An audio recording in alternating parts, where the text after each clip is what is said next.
O típico disco voador é o que ele viu. Ah, tá. Ele filmou, na filmagem você vê as luzes, né? Nesse episódio, Edson Boaventura analisa um dos casos que mais chamou atenção nas redes sociais nos últimos tempos. Os registros feitos pelo influenciador Mike Leão, que afirma ter observado luzes e objetos incomuns nos céus do Paraná. O caso rapidamente viralizou, gerando debates entre entusiastas da ufologia, céticos e curiosos de todo o Brasil. Mas afinal, estamos diante de um fenômeno que pode ser explicado pela ciência ou de algo que desafia tudo o que acreditamos saber sobre o céu acima de nós? A gente acorda aí, dia 31 de maio, né, com essa filmagem aí do nosso amigo lá do Paraná, né? Tava escrito aí Santa Catarina, mas é porque também teve alguns avistamentos e filmagens em Santa Catarina dia 28 de maio, né? Alguns dias antes aí do Mike filmar lá em Campo Largo, né? E como o Rony falou aí, ele teve, né, durante o dia ali algumas situações estranhas, escutou barulho. Eu conversei com ele hoje de manhã e ele estava me falando que era um barulho parecido com uma catraca, assim, né? Como se fosse uma máquina de costura antiga, né? Aqui, né? Então, o interessante é que isso lembra uma parte do teaser do Exato. Spielberg, né? Que tem aquele barulho na hora que a jornalista começa o programa ali e de repente ela começa a falar numa língua dos seres lá, ou sei lá o que então, Edson, vai desdobrar ali. Hoje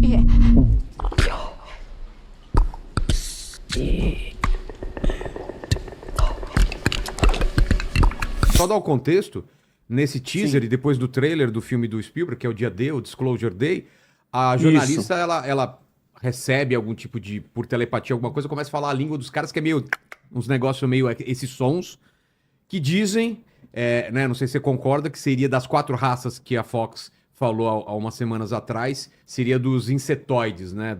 Dos insetoides, exatamente. E aí, a gente vê, nesse primeiro vídeo que eu vi, pelo menos, desse cara, um barulho extremamente igual. Muita gente que pensou, ele tá fazendo propaganda, é todo uma publi disfarçada, daqui a pouco ele vai falar do filme, e ele mesmo já veio em público falando que não tem nada a ver. Né? Eu falei com o Bruno Bock agora há pouco, ele tava nessa ideia, ele falou, Edson, o que você acha? Será que não é um marketing em cima do filme? Eu falei, pelo que eu conversei com ele, não tem nada a ver, assim, uma pessoa simples não tá fazendo propaganda de filme nenhum, e foi uma baita coincidência. Essa questão do barulho, né, de parecendo uma catraca. Teve algum relato, por exemplo, Edson, de outros tem vários, tem vários. O Lauro Miguel, lá do caso Cláudio, ele publicou nas redes sociais dele agora um caso que ele entrevistou lá na região de Minas Gerais, em que um promotor tinha escutado esse tipo de barulho também. Né? No caso da Operação Prato também é relatado esse tipo de catraca, né? No litoral paulista eu já investiguei alguns casos, poucos, mas que tinha esse barulho quando da proximidade do OVNI. E o interessante é a característica do OVNI que ele filmou, né? Que é aquele objeto comprido, né? Eu tô até com um desenho do Mike aqui, ó. E é o típico... Desenho? Um detalhe que chamou muita atenção nesse caso não foram apenas as luzes registradas por Mike Leão, mas o som que ele descreve ter ouvido durante a experiência. Segundo alguns relatos, o barulho lembraria uma espécie de linguagem mecânica, ou sequência de sons incomuns, algo que muitas pessoas compararam à comunicação dos extraterrestres retratada em filmes de ficção científica. É o típico disco voador, é o que ele viu. Ah, tá. Ele filmou, só que na filmagem você vê as luzes, né? E inclusive eu falei assim, mas que cor que eram essas luzes? Aí ele falou, tinha diversas cores, e inclusive ele falou lilás, né? Que é meio um arroxeado, um lilás. Essa parte de baixo era fogo, né? Era vermelho, né? Então ele tinha uma parte baixa ali, que era bem vermelha, e o resto das luzes eram multicoloridas.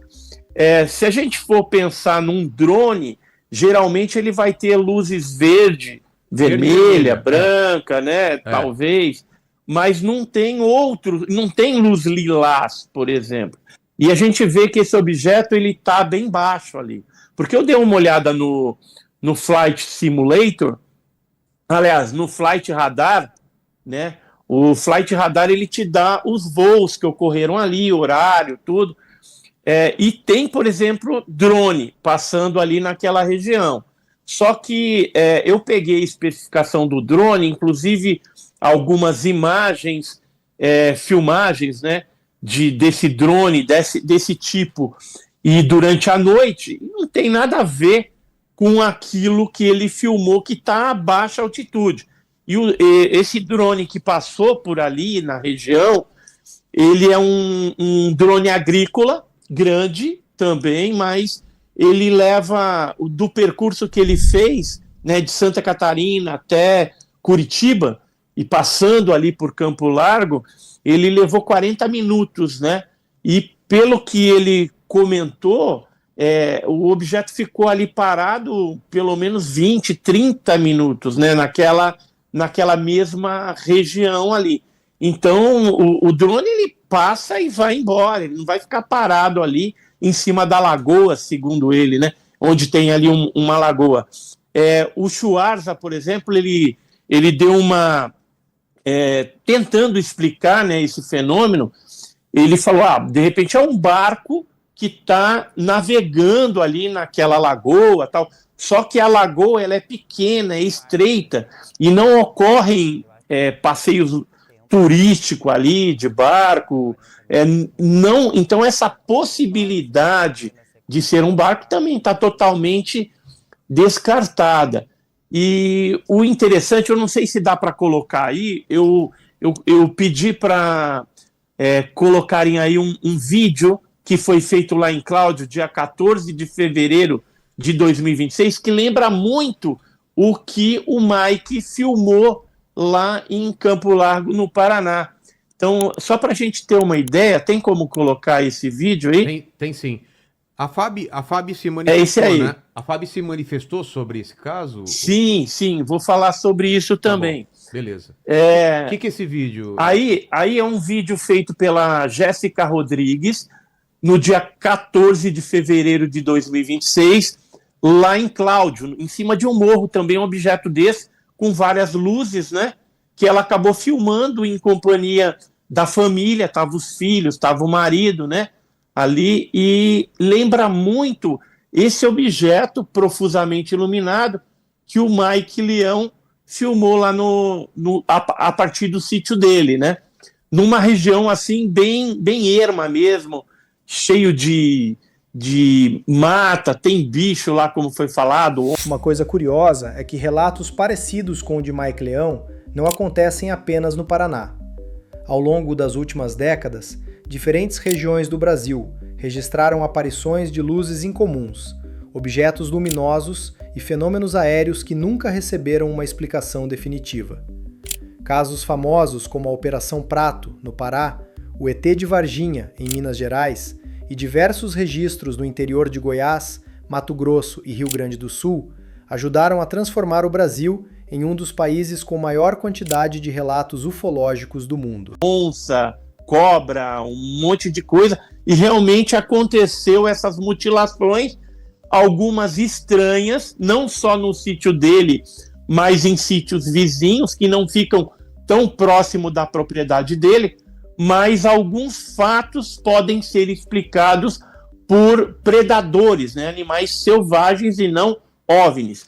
Agora, uma coisa que eu explorei com o Mike hoje pela manhã, porque a gente está pensando em viajar para lá, ou no dia 8, ou no dia 9, ele só está vendo com o pai dele porque ele está com um pouco de medo, né, essa situação toda, as pessoas querendo ir para lá e conversar com ele, então ele não se sente à vontade de ficar sozinho no sítio, então ele quer parentes ali ao lado dele para que ele possa atender, né, pessoas diferentes, ele não conhece mesmo porque ele nunca teve assim acesso a essa questão de ufologia. O trabalho dele é outro, com animais, né, que ele pega para cuidar ali no sítio, né? E como você bem falou, falando agora da FAB, ela foi consultada e eles responderam o seguinte, estou aqui com a resposta, eles falaram assim, no dia 31 de maio, nenhum objeto foi identificado pelos radares de defesa aérea ou reportado por aeroportos locais com informações de objetos desconhecidos. O controle do espaço aéreo ocorreu dentro da normalidade. Quem informou isso foi o DECEA, que é o Departamento de Controle do Espaço Aéreo da Força Aérea Brasileira. Então eles falaram que não houve nenhuma detecção, não houve nenhuma reporte ali de algo anômalo na região ou pelo aeroporto, né, ali mais próximo, que aí seria o de Curitiba, né, e o SINDAC tá ali. E a gente, então, da aeronáutica não teria ali uma explicação. A gente não sabe se de fato não teve, mas é a resposta oficial. O Mike, ele recebeu também um documento que seria possivelmente da ABIN. Quando eu vi esse documento que ele publicou nas redes sociais, imediatamente, como eu sou conhecedor de documentos militares, da ABIN e tudo mais, eu vi que não era do padrão da ABIN. Além do mais, estava muito mal escrito, né? Tinha alguns erros ali estranhos, e logo que eu olhei, eu falei, isso aqui é fake, alguém provavelmente mandou pro Mike lá para assustar ele de alguma forma, mesmo porque a gente vive aí uma onda de negacionistas, né, dentro da ufologia, ou mesmo algum militar, sei lá, de repente querendo abafar o caso, já que tomou essas grandes proporções, e aí mandou esse documento fraudulento para tentar intimidar a testemunha. Isso às vezes ocorre, né? Ou uma brincadeira, né, que foi feita ali, uma brincadeira sem graça, né, ao meu ver, né, porque fazer isso com uma testemunha do calibre ali do Mike, né, que é uma pessoa simples e que você vê que tem bom coração e tudo mais, então eu achei meio deselegante esse tipo de atitude e que pode ser de responsabilidade de alguém ali que realmente é um negacionista da ufologia. Outra coisa que me saltou aos olhos... Oi, pode falar. Queria até para colocar nessa história que ele está falando com você, você viu a declaração que a Veja publicou do Spielberg em relação ao filme? Em relação ao ET de Varginha ou não? Sim. Queria até colocar nessa história junto. Opa, vamos falar disso. E aí? Então... O Spielberg é o Spielberg, e ele falando que os Estados Unidos levou embora duas criaturas, né, que ali de Varginha, né, do Brasil, do caso Varginha, provavelmente ele tem alguma informação privilegiada que os outros não têm, né? E vindo do Spielberg, né, e principalmente nesse momento em que ele vai lançar aí o filme O Dia D, eu acredito aí que é um peso forte, né, para o caso Varginha, né? Uma curiosidade que alimenta debates até hoje envolve o famoso caso Varginha, ocorrido em 1996. Ao longo dos anos, surgiram relatos de que duas supostas criaturas teriam sido capturadas e levadas para os Estados Unidos. O tema ganhou ainda mais repercussão após declarações de pesquisadores e figuras ligadas à ufologia internacional. Embora não existam provas públicas conclusivas sobre essa história, o caso Varginha continua sendo um dos maiores mistérios da ufologia brasileira. Então, a gente não sabe se no futuro, com esses lotes que vão ser liberados aí posteriormente pelo Donald Trump, né, pelos órgãos ali de inteligência, no Departamento de Guerra, no site, se vai vir alguma coisa do Brasil. Eu estou esperançoso que venha. E se vier alguma coisa de Varginha, vai ser muito bom para a gente até confrontar algumas pessoas que não acreditam aí no caso, não acreditam que algo de fato tenha acontecido em Varginha, né? E eu queria só falar mais uma coisa a respeito do Mike, que durante a nossa conversa que nós tivemos pela manhã, eu perguntei para ele se ele já tinha tido algum sonho ou teria avistado alguma coisa relacionada ao fenômeno OVNI. E ele me falou que uma vez teve um sonho num outro local, né, e que seria um ser pequeno, magrinho, meio cinzento, que eu interpretei como poderia ser uma espécie de Grey, né?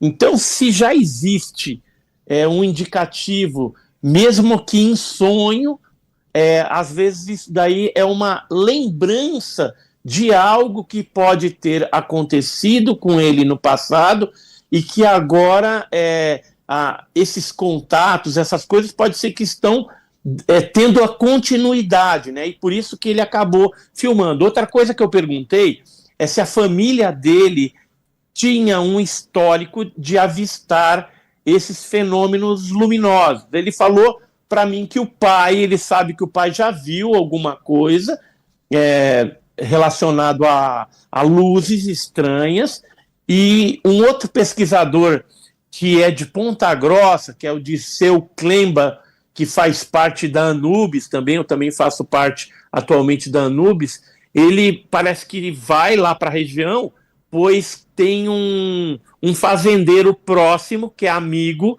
e que inclusive ele disse que tem outros casos de avistamento na região, o que confirma que, vez ou outra, esse fenômeno ufológico, ele é avistado ali naquela região de Campo Largo e redondezas também.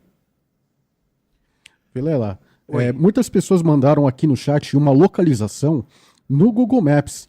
E eu fui consultar, a gente pode colocar para o Edson para ele dar uma olhadinha no que seria isso? Não, não é pegadinha, eu vi não. também todo mundo colocando essa localização, Eles não é da minha casa não, né? Eles colocaram aqui uma localização próximo ao rio Tacaniça, aqui no sul do Brasil. E olha só, tá marcado aqui. Tem um negócio diferente aí. E olha só, o próprio satélite está mostrando isso. Ah, não é possível, cara. Então, apesar que isso daí é antigo, tá? Uma curiosidade que intriga muitos pesquisadores envolve objetos e formas incomuns identificados em imagens de satélite no sul do Brasil, especialmente em áreas isoladas próximas ao rio Tacaniça.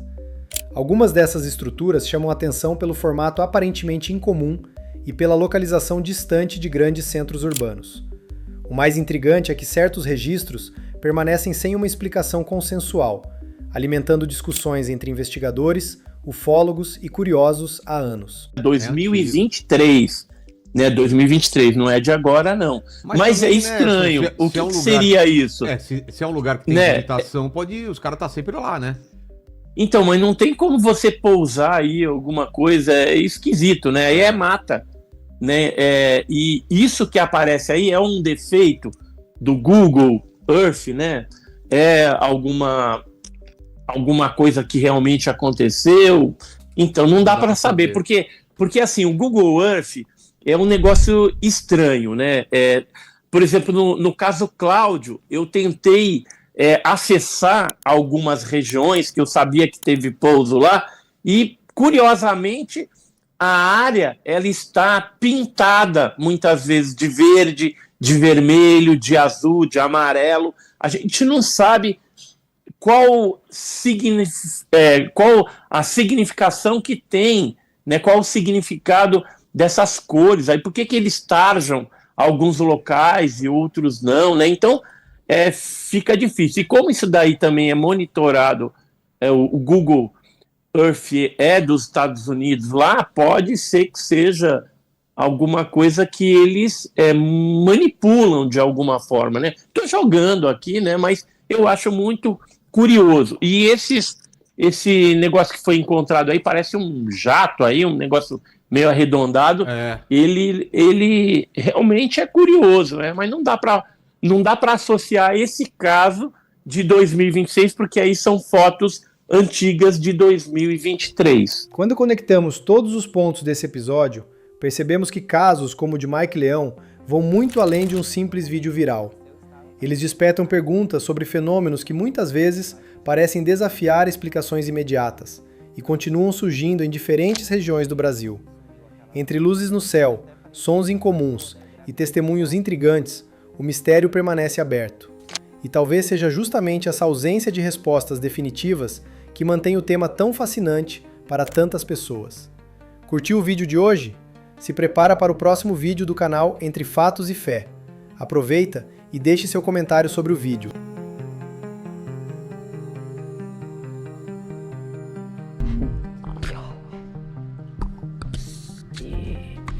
Pare de pagar caro em passagens. A comunidade Milhas 3.0 mostra como viajar pagando quase nada. Link na descrição. Entra agora!